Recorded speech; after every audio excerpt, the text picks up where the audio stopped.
After the COVID-19 pandemic, now the new pandemic we are dealing with is the pandemic of lies. Yeah. It's the pandemic of lies. You know, people stand up and they say things that they think make sense. You know, I've been looking at politicians. In the morning, you speak like government. In the afternoon, you speak like opposition. You see, the question, let's be honest. You see, the total annihilation of common sense and betrayal of common sense in the political practice in this country is shocking. When you tell people about there being who is that? What is that deep state? With all this freedom we have, in a country where the president is insulted liberally by everybody, by opposition politicians, how will you tell me that there exists a covert, dark op element of government that is intended to do certain things? When did you last face and scrutinize and excoriate the Minister for Security? I am here to answer questions. Which is this dark side that exists? Where is it? Don't be drawn. I'm telling you, don't be drawn to some of this. You see, we are unfortunate that we have a brand of leaders. I told you earlier that the narrative we need to be discussing about the future of our country is how we handle corruption and how we create an integrity system of managing our country so that the resources God has given us can benefit our children and our children's children. Now, instead of having that conversation, the artists, the political artists who want to avoid that conversation, they come up with all manner of excuses. Oh, there are people who hate me called deep state, and you sit with them daily.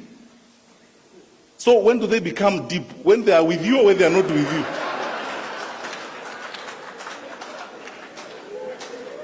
So, look, forget about this. We run an open, transparent, accountable government. Our president, my boss, is probably one of the most liberal and open-minded heads of state on this continent. We are a responsive government. But you see, to create campaign jargon, you know, this story of you must look for a way of creating some level of sympathy so that people can sympathize with you, that you are an underdog. So you create some phantom, some fictitious devils that are existent somewhere that are against you. And these devils are not described. So you use some communist type language and call them deep state. And say, you know, these people, they may be having the state, but we have God. God is for all of us. You can't have God yourself. So, Bishop, forget about this thing, my brother. Let's just go forward and build our country. That's what exists. Secondly, and that's why I say thank you for asking me this question, because I never get this opportunity to respond to these things. So I tell you what I think. I mean, if I wasn't before religious leaders, I would have even used a stronger language. Because this is petty, it's empty, there's nothing, it's hollow. People are just loitering around saying things that don't exist. Now they are lying. Yeah. They are moving around and saying, oh, you know me, as you know, please sympathize with me. There's a certain dark group of people called deep state who hate me. They don't like me. They don't want me to be a leader. They plot evil against me. You drive public money in that state. You eat food bought by that public state that you are condemning. You live in a house of that state. When does it become deep? And deeper than you?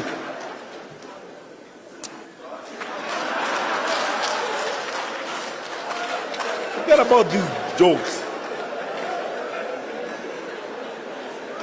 Finally, you asked me, so I'm just responding to Anne's question. You asked me,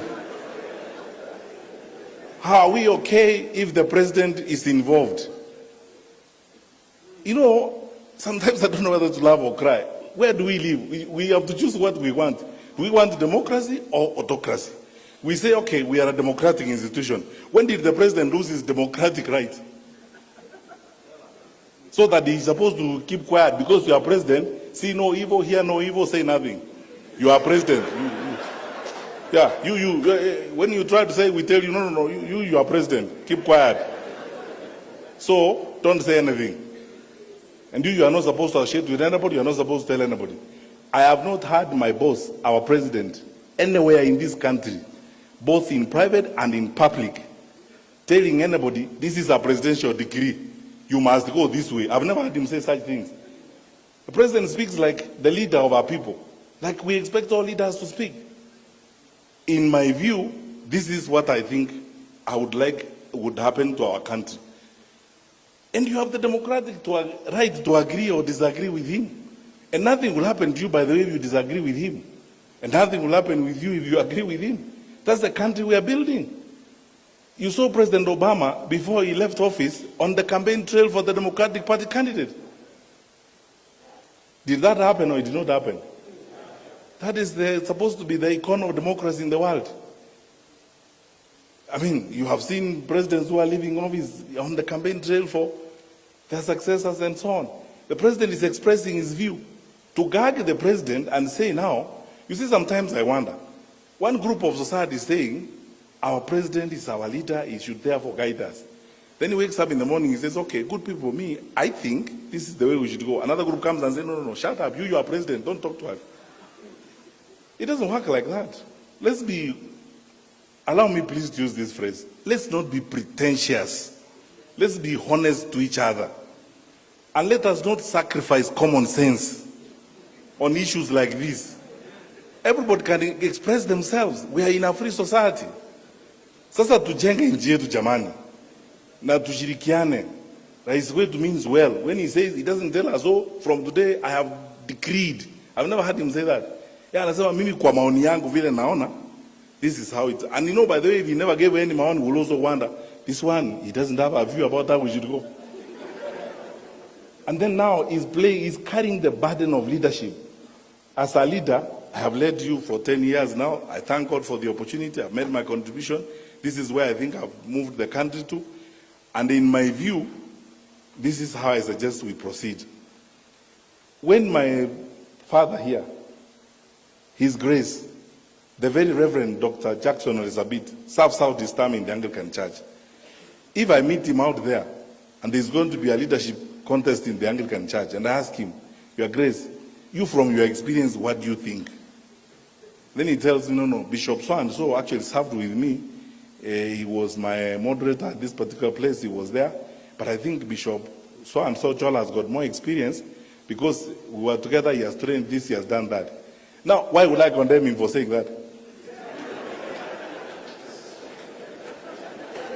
Let me ask you, why would you condemn him for saying that?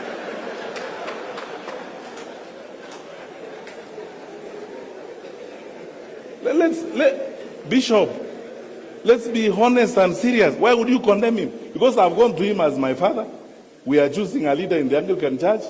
He's the one who has been with these bishops. And I asked him, Bishop, Your Grace, what do you think? And then he tells me, okay, I have seen this one, so-and-so we were together here, so-and-so we were together. Kwa maoni yangu, where the church is, if they listen to me, I think maybe so-and-so would be the better one.